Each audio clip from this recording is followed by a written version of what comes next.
Sirius is part of this network of communities that have agreed to help shift consciousness on the planet. A row of chestnut trees, which is what we're going to harvest. That's some roasted chestnuts right there. How do we have young people feel like invested in the movement and like stay in places? Have the earth organize us, then we're not relying on any one person or entity or body to take action around restoring and regenerating the planet. We're doing it together. I consider them my family, my extended family. The bus is finally on the road, pretty much all built out. We're so excited to show you. But right now, we're traveling to a 56-year-old eco-village in Massachusetts. Felix is just chilling.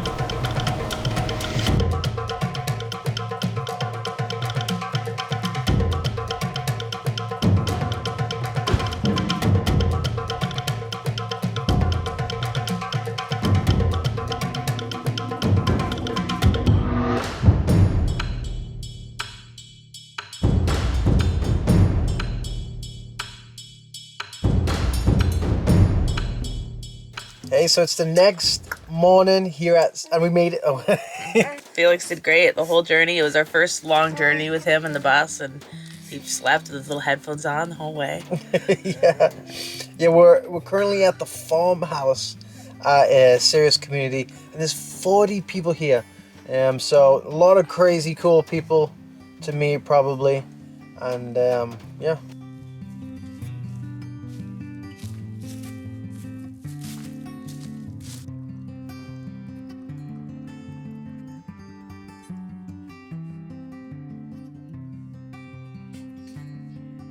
My name is Randy. I'm Steven. I'm Jenny DeDam. I live here at the Farmhouse at Sirius Community in Western Mass. I'm probably the right person to have in here because I welcome the guests when they come in, and I just love having people around. If I want privacy, I'll go in the woods or I'll go in my room. But there's always people here in case you couldn't tell. I guess it's pretty dreamy because you're with your friends that are like family, and yeah, get to choose your people. It's very open. Sometimes people come in with wounds, and my wife's the healer, so she fixes people up because we're far away from the hospital. I think for me personally, Sirius is part of this network of communities that have agreed to help shift consciousness on the planet, if I was gonna give it a description. It's been holding a transcendental meditation weekly for 46 years, every week, for 46 years of prayer of peace.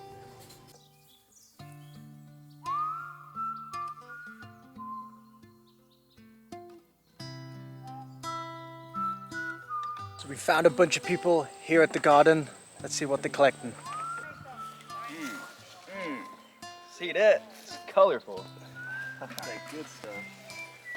This is Shanti Garden, which is the kind of like center point of Sirius. So this is our main garden, the most productive garden that feeds the whole communities for our vegetable needs. This is a bed of beautiful chard. Rainbow chard. Rainbow chard. Yeah. Pretty chard. And on the far side, we have a row of chestnut trees, which is what we're going to harvest next. The chestnuts have been dropping, and they're all scattered now across the ground.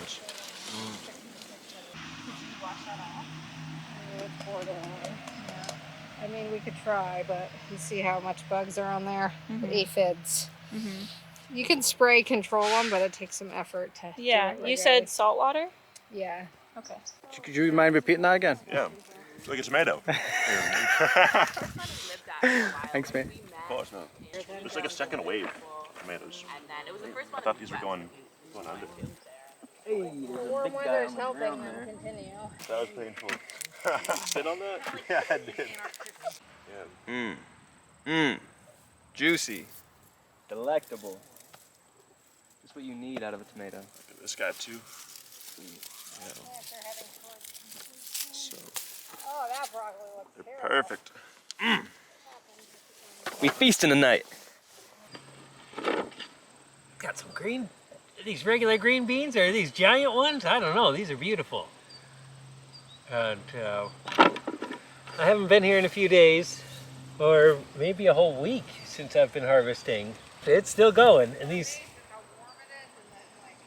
it's really exciting. Oh, but the frost has not come yet. So, and that's, so we're still here. I'm really happy to be here and to learn, and Linda and Lilani are great teachers. Really, I have been falling in love with the land. Damn. So nice stuff.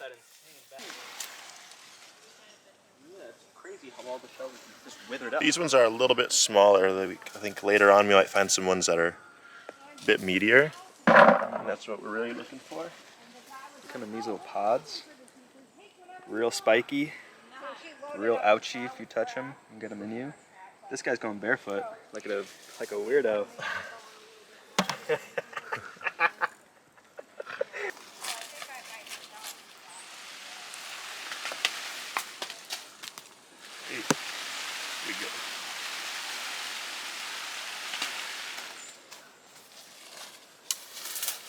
Joe, these are from a Chinese chestnut, right? These are Chinese chestnuts. Chinese chestnuts. These were actually here before Sirius was here. They're, my guess would be like at least 50 years old, which is really old for Chinese chestnuts because people really weren't planting them for a long time after the chestnut blight. Yeah. How old would you say these Chinese chestnuts are?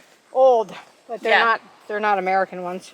Yeah. They came with the property in 1978 when we were here, and they were already producing then. Oh, wow. So they must have been at least 5 years old in 1978. So likely older than 50 years. Easily. Because that would have put them only at 5 years in 1978. Yeah. Which they start producing a tiny bit at 6 years old, but not significantly. No, they were fairly mature in the beginning. Wow. Are there any more like producing American chestnuts? Are they all? So there are it's really rare, right? Like a very, very small amount will survive to flower, and then a very, very small amount of the ones that are flowering will fruit. I took an agroecology class, and that was the entire focus of the semester-long class was both Chinese chestnut as a staple crop for New England, and we got to talk about like the cultural significance of the American chestnut. And we got to go to one of the research sites where they're both doing the natural breeding between Chinese and American chestnut to try to get a resistant individual. And then also where they were doing GMO with wheat germ. Like they were trying to get resistance from wheat germ. They were taking genes from there. And it's interesting. It's like it makes sense. It was like a huge loss. But sometimes I think like when extinctions happen, there's part of our culture that doesn't know how to accept death and like know how to like let something go. And I think that it's worthy to bring American chestnuts back, and I think that we also need to practice the skill of letting things die. Because like there's so many other species that are abundant and need our help in the forest right now. Yeah, that's just my personal take. I just want to say, like, my house has a lot of really passionate, like, just so excited about, like, intentional communities and, like, a lot of ideas about Sirius fitting into, like, a new age of intentional communities. Hell yeah. That we got hella opinions. Hell yeah, hell yeah. I would love to invite y'all over for dinner.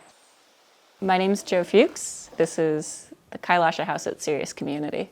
This is one of the communal houses, one of 6 homes at Sirius. In Kyasha House, there are 6 people who have bedrooms in the home, and then another adjacent member who has a bedroom in the woods, but this is their home. And so we all, live together, make decisions together, that sort of thing about our particular home. Wow, that's cool. So how do you make decisions together? So things that involve the community go to community decisions, and that operates on a consensus basis. And that takes part at the T&M, the Thursday night meeting. We love our acronyms here. We have lots of acronyms.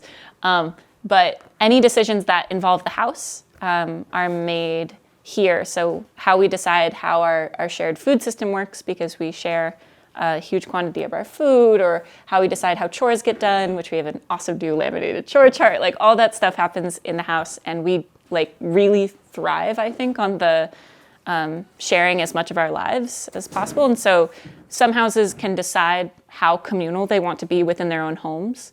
And we've decided to, take on some more communal aspects within this home. I love being with others and like sharing a common vision. And it's also just sweet to have some of my best friends in the home I get to live with them. And it brings a lot of richness to life, I think. And I always say that like cleaning the bathroom is like a chore, but cleaning the bathroom with your friends sometimes is a little bit less of a chore. Sometimes we'll have like a sporadic cleaning party and people feel inspired, and so we clean different parts of the house, and it's just much more energizing than doing it by myself.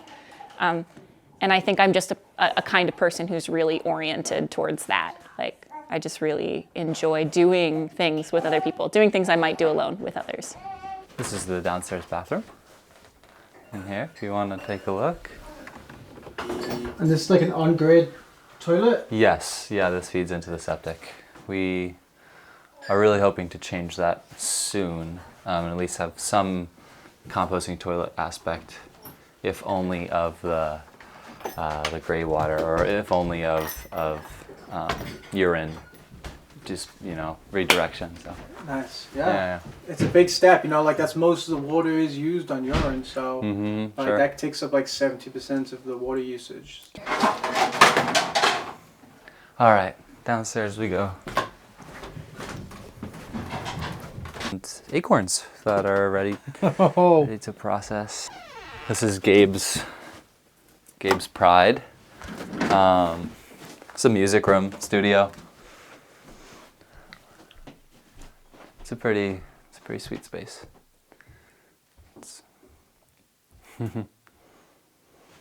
Amazing. I moved to this community because I was driven to live a more radical life. Because everyone lives with others, right? Just more or less closely. We're neighbors across the street, or neighbors in an apartment building, or neighbors living in 2 rooms of the same house like I am, sharing common spaces at different degrees of sharing space, And I think there's probably something inherently valuable about trying to increase that intimacy, that closeness of sharing space between people, because probably ultimately it's just the most efficient use of space, efficient use of heating, efficient use of electricity. When it comes to cooking or food shopping, buying in bulk, cooking large meals, those are both more efficient.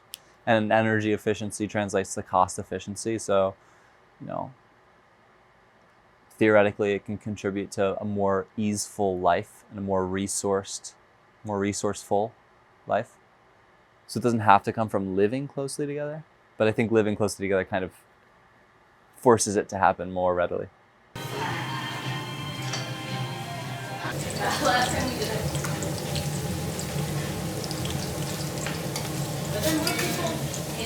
Gotcha. So Farmhouse is like right in the center. That's the farmhouse. Wow, look, we can go. And it goes stone all circle the way over to here.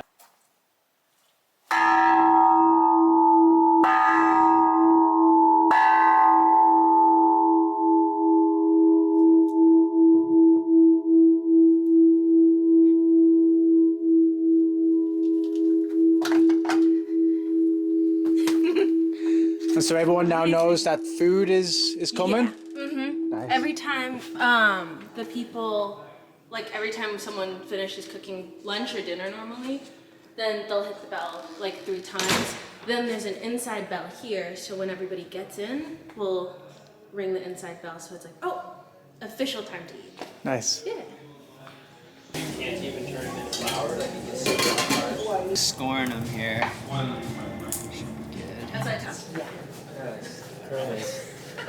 He gave to the window and run. Healing, it's healing, it's healing us. Healing, it's healing, it's healing. Felix is smiling. Oh, you smiling? Yay! You like that song?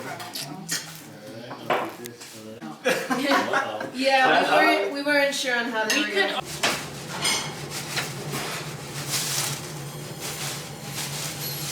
That's some roasted chestnuts right there.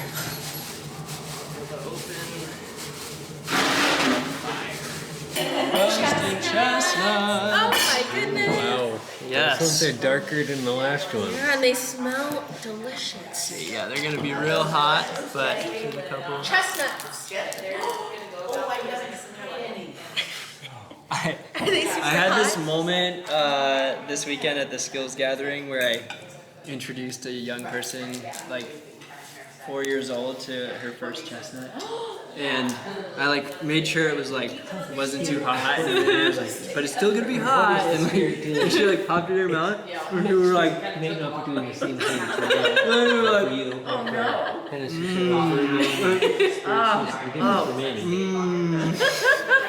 She like made it through. You know? Oh my gosh. Somebody breaks it on mine? But they are really hot. Okay. Chicky, I do. Tucky and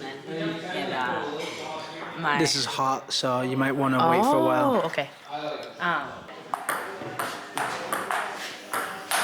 Yeah. This is exciting.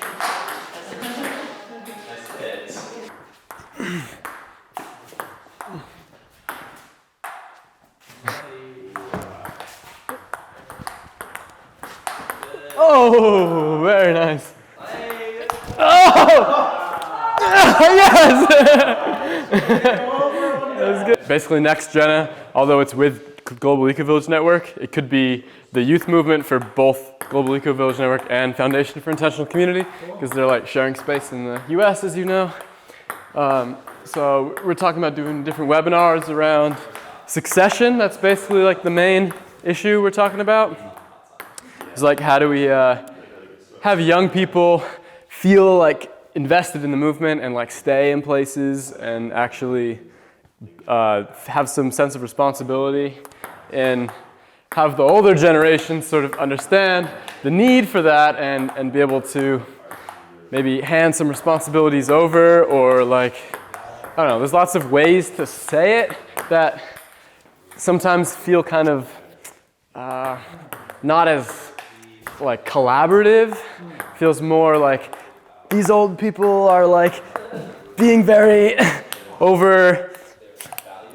overbearing or like overwhelming and not like letting new energy come into communities, and we need to like break through that ice. And that's part of the perspective, but there's more perspective to it.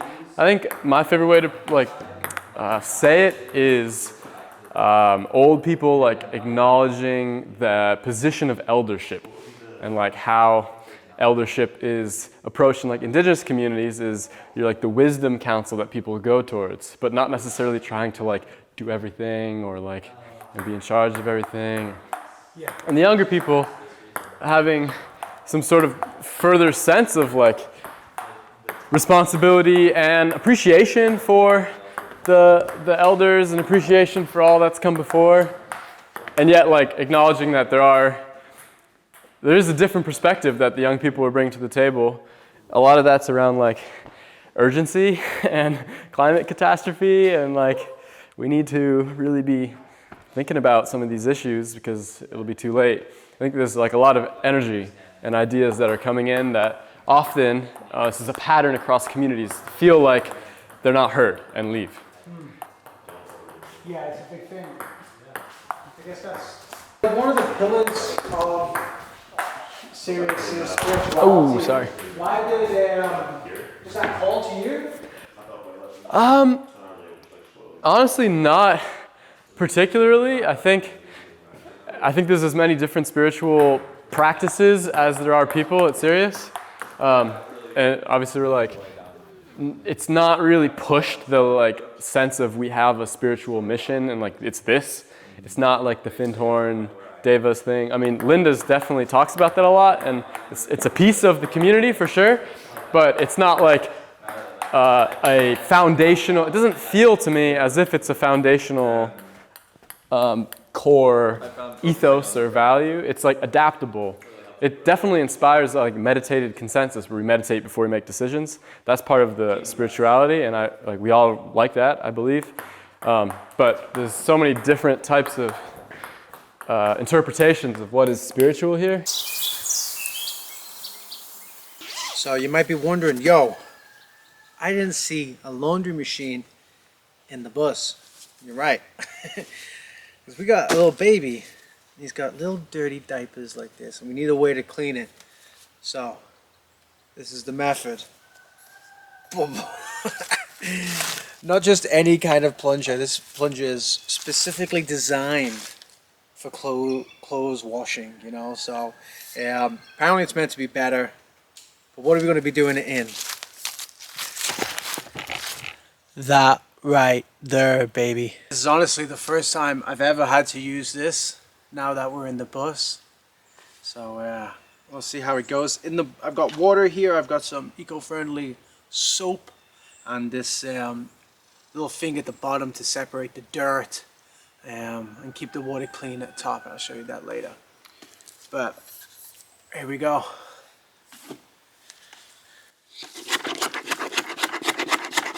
Wow.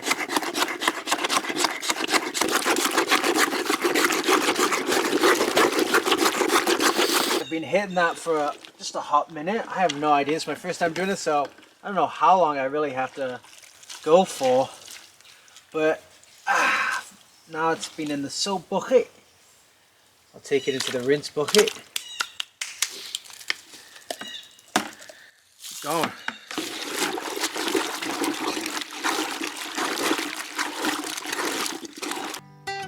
Recuerda que tú eres hijo del amor. Recuerda que tú eres hijo del amor.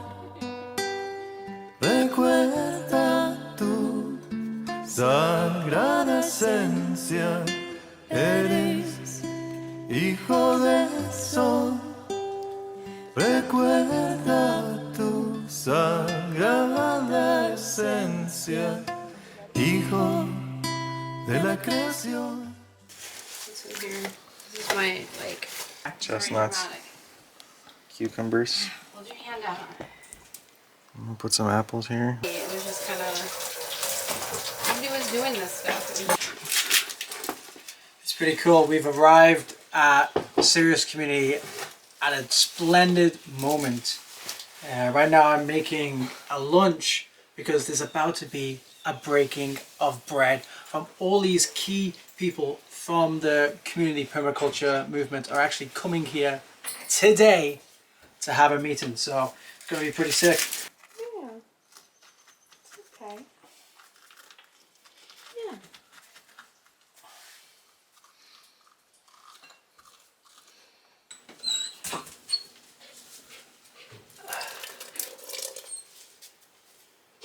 Nice. So while that's on the boil, we're going to have this meeting with a bunch of people. I honestly actually have no idea what the meeting's about, but let's go find out. I'm Sydney Griffith. I also go by Squid, Sid the Squid. And I am in the forests of the Northeast Biore region, specifically at Sirius Community in Shutesbury, Massachusetts. My partner and I have been collecting wood. There's this place near our house in Waltham near Boston where all this equipment comes in, plumbing equipment, and we noticed that they were just breaking it down and throwing it away in a dumpster. And so my partner asked the business owner, like, do you want that to disappear? And he was like, sure. So we've just been going every week and breaking it down, denailing it, storing it in a storage unit, and asking different communities, like, who needs some wood to build outhouses, outdoor showers, community kitchens, whatever the need is. And we just dropped off a load at my co-founder and Permator Scotty Guzman's home, which is like Permator's headquarters, and we just dropped off a load here to build some outhouses at Sirius Community. First of all, I just love the idea of using reclaimed, upcycled, recycled materials and not seeing it go to waste. And building outhouses to support Sirius Community here in general, and also in preparation for an event that we're putting on in May of next year, which we're calling the Northeast Communities Convergence.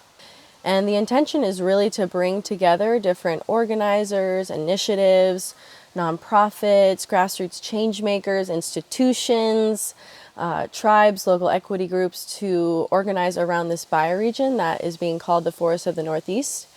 And when I say bioregion, I'm talking about shifting the way that we organize. So instead of by entity or by town lines or state lines or even continental lines or conservation bodies, instead organizing around this ecosystem that we're a living part of. And it's really embracing this idea that we're an interconnected part of this living ecosystem. And if we have the earth organize us, then we're not relying on any one person or entity or body to take action around restoring and regenerating the planet. We're doing it together.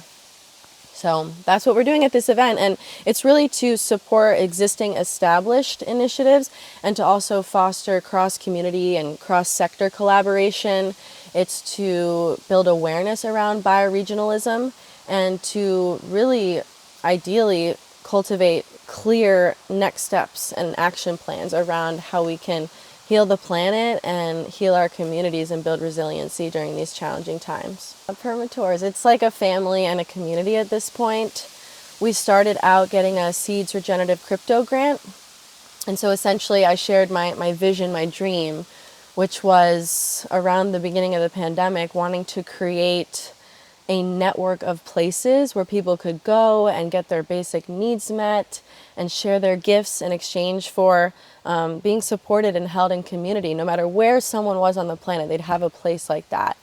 And sharing that vision, and what we called it was Permatours, a traveling permaculture action that weave this web of communities, and in going to each also supporting these communities with infrastructure development, with capacity building, with installing gardens and building community centers and other things to support them with the work they're doing, which was a lot of these communities providing affordable housing and access to healthy food and education in these realms.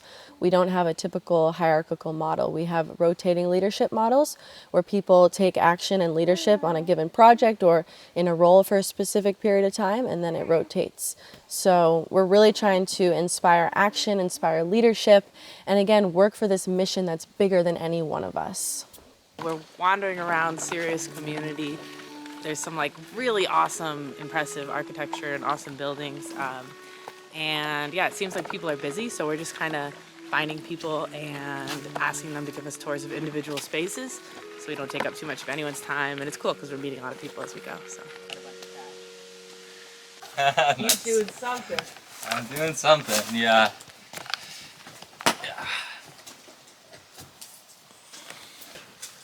Is this like a recycle area where we are right now? Yeah, pretty much. We call it the scrapyard.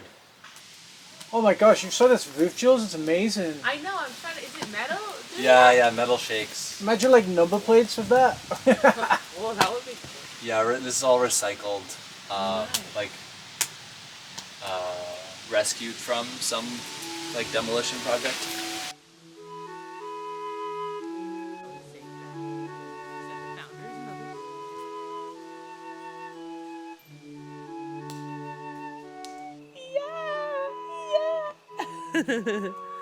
You happy, huh?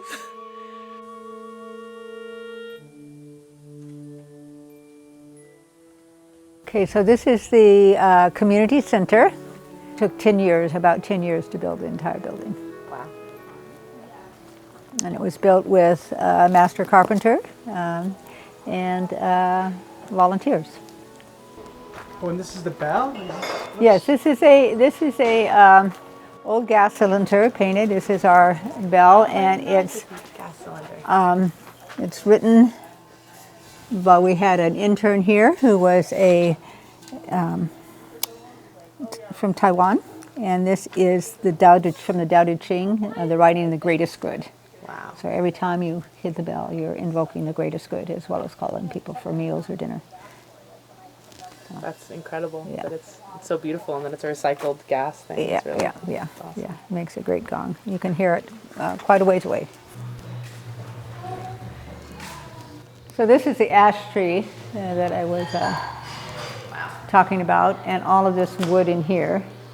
The tables, except for I think one round table, that round table over there, were all wood that we harvested ourselves. So all of this is either from this land or from the local area. All of these were built, as I said, by interns, apprentices, and they're all pegged. So it's done with wooden pegs, which in the traditional manner of posting beam. Wow. Yeah, well, you'll see upstairs. This one is a truss system. So for our guest groups, retreats, all of those sorts of things, but we also use these for community meetings. Dances, things like that. So it's called the octagon, and it's a basic source of income for us for when we have groups here. So this is another sort of manifestation. This is our, it's either called a Russian stove or a masonry stove. And when we first built the building, we wanted to put one in, but it was going to be $25,000 to do it, so, which we didn't have. So we just had a wood stove. And we had an intern here, and he said, oh, I have a friend in Washington State that wants to do a workshop in Massachusetts. If you allow him to come and do his workshop here for free, he'll build it. So they built this and for the workshop with a workshop, and then we did the facing. So it was again the interns and Bruce and I can't remember this man's name came from the West Coast, but it was a really lovely manifestation. This is one of the guest spaces here. So this would be a. Yeah. The greenhouse acts as a heat sink for the building, both heating and cooling. So we're right in between seasons right now. So in permaculture, they talk about multiple function, and this particular building the greenhouse has many functions. It's food production. There's a water catchment system underneath there. The concrete goes under that slab and then down to the ground there. So the water runoff from the roof goes down there, overflows into a pond, flows through those beds down there and then out. So it's water catchment. It's a dining space. This is in the wintertime, it can be snowing. Have snow on the ground outside. If the sun is out, it can be 70, 75 degrees in here. Wow. So you can have your greens, you have the snow. You have your warm place to eat too. This is filled with rocks. So it's, I think there's 12,000 pounds of rocks underneath here, so it adds as the sun comes in and heats this and helps heat the space. Got you, okay. And then the windows go, in the summertime, these windows and doors are closed, and this acts as a shade, so it keeps this part of the building cool. In the wintertime, we open all the doors and windows, the sun is low, comes in and heats the space, and then provides the heat from there. They're called air potatoes. We were just wondering about this the other day. Yeah, they're called air potatoes.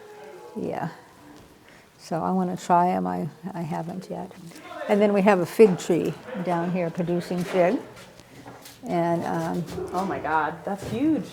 Yeah, this fig gets cut back 85% in the fall. It's not the ideal spot for it because the way we built this greenhouse, there's no light down there at that end very much, so it wants to grow towards the sun. So, yeah.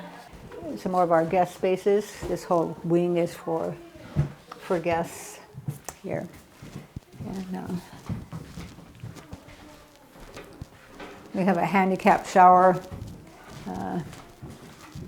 So this is a composting toilet area. Oh my gosh, that's awesome. Built right into the building. It's a composting toilet. So this is I'll show you this one because this is one that's open. So this is a source separated system in this one. So there's urine on one side, mixture on this side, mostly feces on that side. And this has a funnel in it, and we'll go down to the basement. So these are the urine tanks down here. They have a drain here.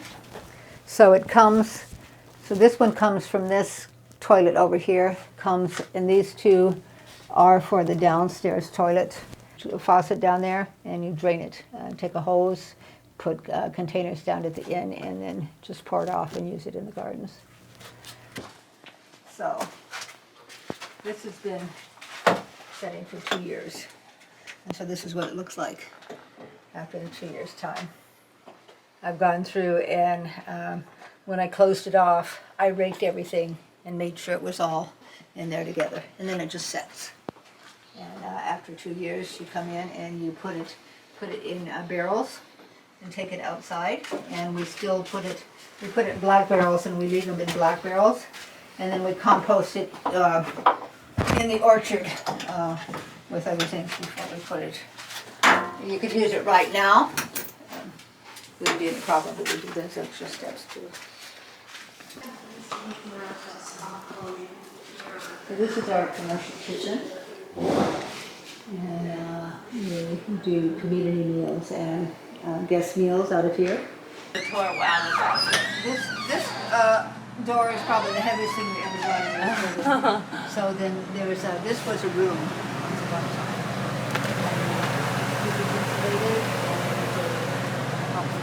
Wow, you have an industrial dishwasher. That's awesome. Yeah, this was donated.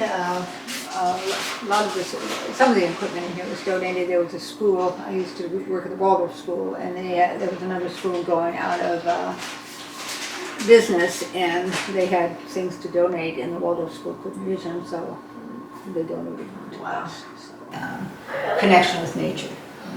If it was a lot about connecting with nature, but some of us had a natural bent in that direction since we were little kids. So that was always part of. And it wasn't just spirit there, a spirit in everything, and how do we relate to that, and how do we live on the planet in a good way to enhance that spirit and enhance that understanding of interconnectedness and oneness, and doing the best for the planet that we could do by changing ourselves and changing our way of thinking, and to be more loving and compassionate. And recognizing that nature itself is an energetic that can be worked with, talked to, co-created with. It wasn't man over nature or human beings over nature. We're part of an integrated whole. And how do we work together in the best way that we can?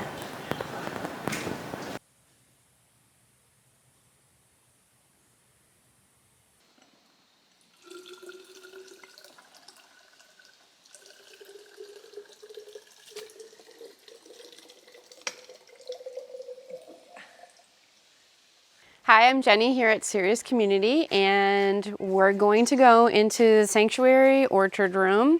It was the place where people met and meditated when the community was first started 46 years ago. And we have some inspiration for it to become a tea house.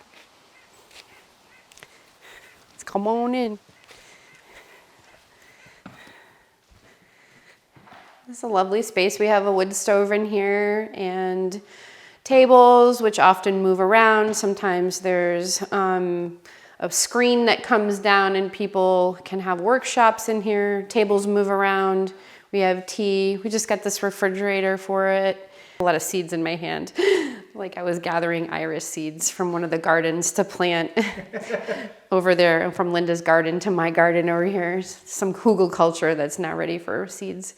So this is perfect, seeds of change. So since the community is 46 years old, there's new folks here, new energy. And so we're hoping that this becomes a place of healing and sort of an innovation hub where we seed ideas of change in the Biore region. You can go upstairs. There's a meditation space upstairs. Oh, should I take off my shoes? Yeah, if you can. It's very simple. There's really not much. You don't really need much for a meditation. Yeah, I mean, you need some pillows and a few backjacks and, you know, a couple of crystals probably in a bowl that dings, something like that. I don't know. Some sort of big dinging thing and a smudging thing. I don't know. That's what most circles have. And so people just put up the backjacks and stuff. And like what I'm really envisioning up here is like tables with low pillows and, you know, twinkly lights and people sitting around having conversations around change and consent culture and decolonization. All the good things. All the good things. Equity and justice. I mean, and tea. Yeah. It's a tea house, right? Yeah. We drink tea here. Oh yeah, look, here's some evidence. Yeah, some unwashed evidence. Here's the mural.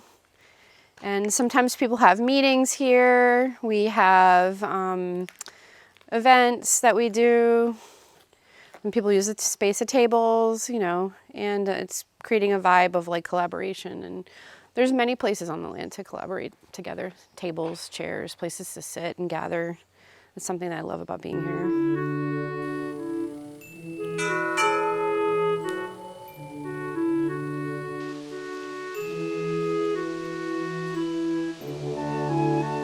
My name's Emmanuel Tejeda. We're at the Cob House at Sirius Community. Yeah, it's a spot where all the interns hang and the cool kids are. It's a really vibey entrance. It's a hard door to open though. Cob's also a natural building material that usually gets pretty swept up by rain. I feel like the ceiling was purposely designed with that in mind as it sticks out really hard. Look at the windows. Wow, that's so cool. Right? That's awesome.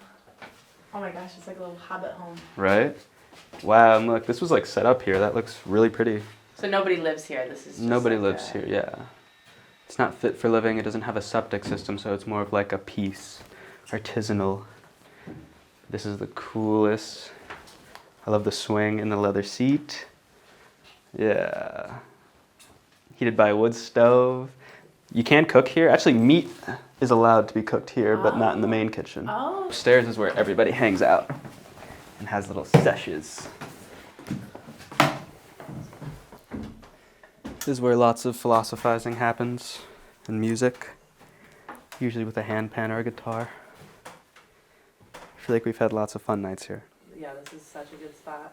Very vibey. Yeah. And then there's, makes it more artsy. A couple squirrels are living in the roof. I think that's pretty cool. So you have some furry friends. They leap off that little wooden post right there. If you're ever chilling in the hang spot, you can see them go in and out. Oh wow. Scurry through. Yeah. Look, you can see all the natural material coming out of here, all the straw. And so, like, what is cob for someone who... Cob is a natural building material. I think, as far as I know, it's made out of clay, mud, straw, small stones of some kind. Yeah. As far as I know, they've only used it for one building and a bench out in the garden. Sometimes we make our own meals, but usually it's Linda cooking for the interns on a Tuesday, Wednesday, Thursday, Friday schedule. And then there's Rota, which is rotational meals that community members make and switch between. I'm usually eating what comes out of the garden, I feel like. Yeah. Yeah, sometimes, you know, we do go to Whole Foods or something for stuff we don't have. Or... Yeah.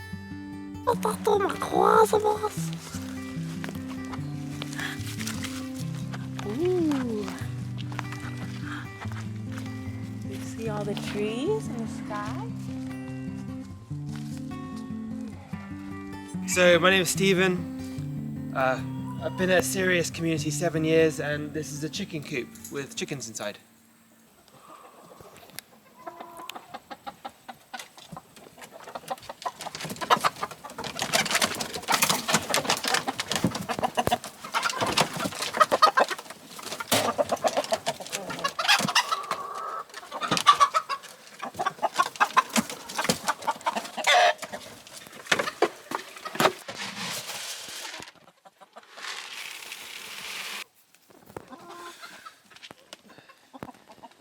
Sometimes they go quiet and they don't lay much, and then they get back into it and they lay. Like right now we're in quite a productive span of time. From what I can see, they're pretty happy. And do you ever eat the meat? We have eaten the meat. My wife, part of her spiritual practice is that she offers the land, the bodies of the animals, which I think it's a bit of a waste. But I mean, it makes sense to offer the land. You know, we've taken so much, why not give some back? But we have eaten them, and I would love to eat more of them in the future. This guy here is like, this food is mine, taking the top spot. At the very beginning of this project, we had one chicken called Velvet, and it was a little silky, with a poofy head. The poof ball on the head just covered the eyes, and it could hardly see, but it was the kindest, sweetest. And of course, a wild animal got it because too sweet. No defense. I mean, I consider them my family, my extended family. I love them. It's just I have to make money now and I'm exhausted. So I'm passing this project on to... Because it's not profitable. You get some local food, but you don't really make any money.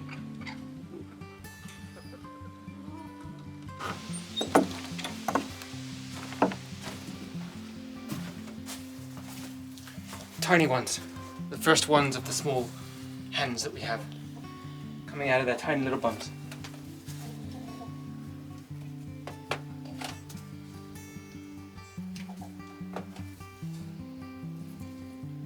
Looks like we haven't harvested for a few days.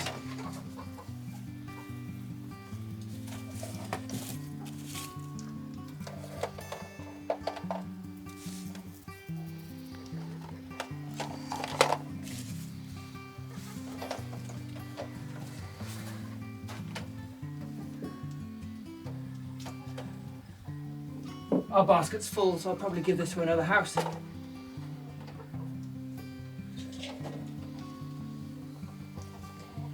Would you like any? Yeah. Yeah?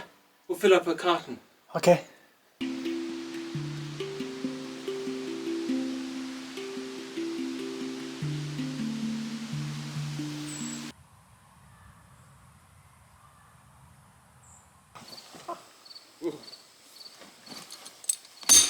Nice.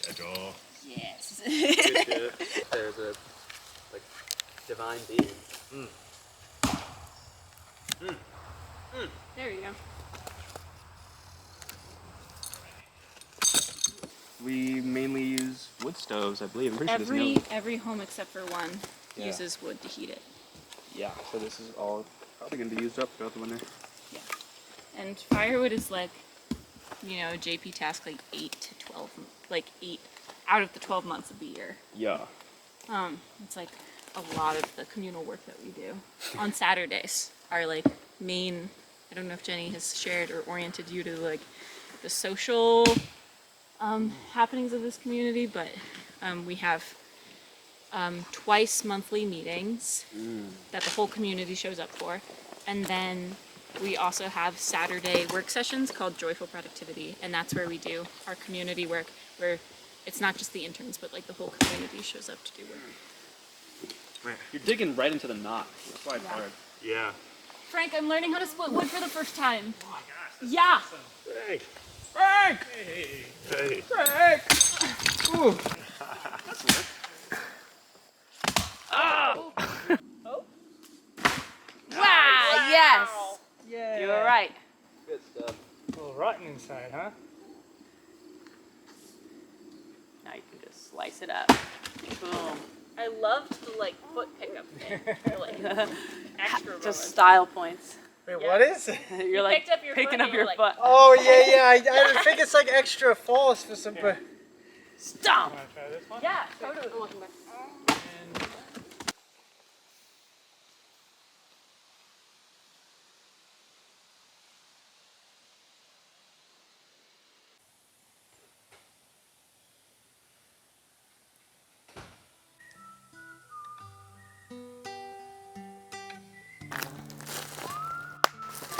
Why did you invite us here to make this video?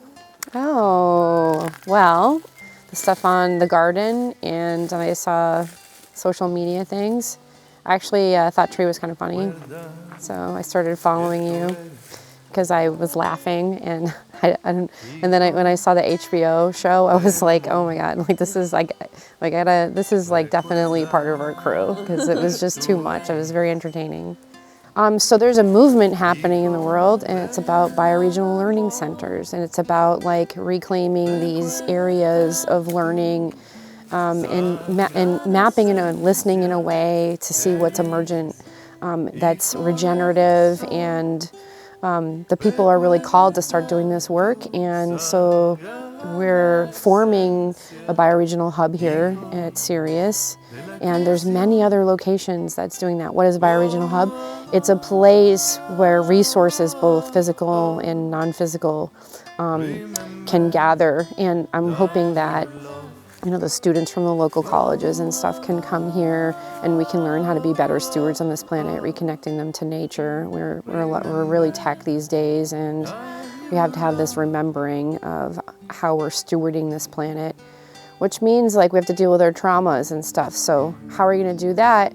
Lots of these communities that have been created over the years, it was about like communication and love and growing food and healing and off-grid things and sharing resources with one another. So I'm really hoping that this movement or momentum really comes into people's minds. People in the city or college kids might not think about it.